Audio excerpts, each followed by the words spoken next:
मेरी पढ़ाई मेरे ही गांव के एक स्कूल से प्रारंभ हुई। उस स्कूल में क्लास 3 तक पढ़ा। उसके बाद गांव से दूर एक कस्बा टाइप का है, वहाँ पर मिडिल स्कूल में पढ़ा। क्लास 4 से लेकर के 7 तक अपने घर से आ जा कर के पढ़ता था। भले ही घर से मिडिल स्कूल की दूरी 7 किलोमीटर 8 किलोमीटर थी, 16 किलोमीटर रोज़ पैदल आते थे, जाते थे और वहाँ मिडिल स्कूल की पढ़ाई की। उसके बाद हाई स्कूल में गए तो वहाँ पर हॉस्टल में रहे, 4 साल वहाँ हॉस्टल में रहे। इसके बाद कॉलेज गए तो आगे की सब पढ़ाई हॉस्टल में हुआ। उसमें एक चीज़ पर आप ध्यान देंगे, ये प्रसंग सुनाने का मतलब है, जो हर जगह हम पढ़े लेकिन किसी स्कूल के प्रति आसक्ति नहीं हुई। कोई स्कूल मेरा अपना हो, ये भावना कभी नहीं पनपा।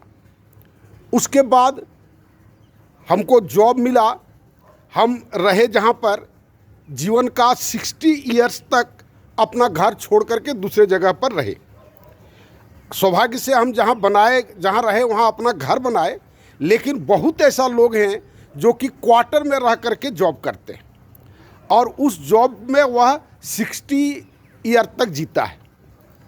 अब अंतिम 20 साल जॉब के बाद वह जिएगा कि नहीं जी पाएगा कोई गारंटी नहीं है, लेकिन उसके बाद वह अपना घर, जिसको हम लोग कहते हैं, वो घर आता है और वो उसका पैतृक संपत्ति कहलाता है।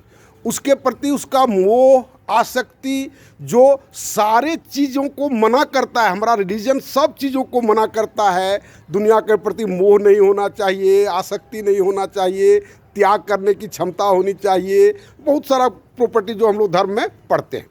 लेकिन घर में आने से पहले किसी भी प्रॉपर्टी पर वह उपयोग किया उसका, लेकिन किसी भी प्रॉपर्टी पर मोह, आसक्ति या ऐसा कोई बात उसके साथ नहीं हुआ। लेकिन पढ़ाई के क्रम में जो अर्थ होता था वो घर से जाता था।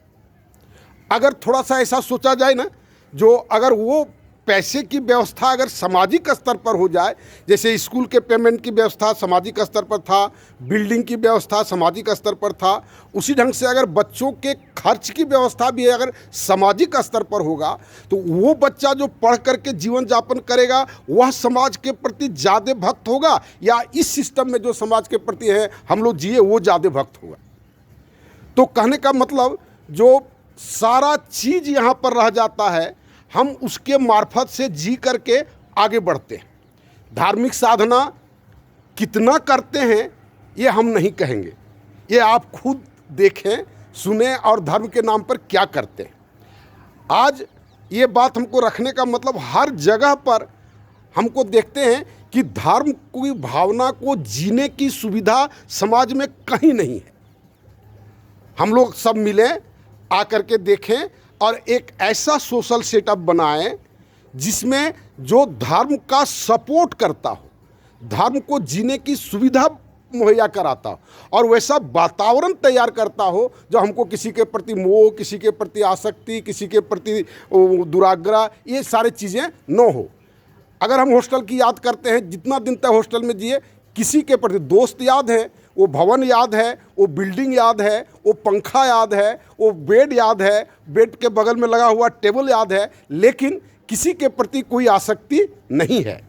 आप मेरे सोशल सिस्टम को देखें, ठीक उसी ढंग का सोशल सिस्टम है और जितना जल्दी हो मेरे साथ आप जुटने का प्रयास करें। धन्यवाद।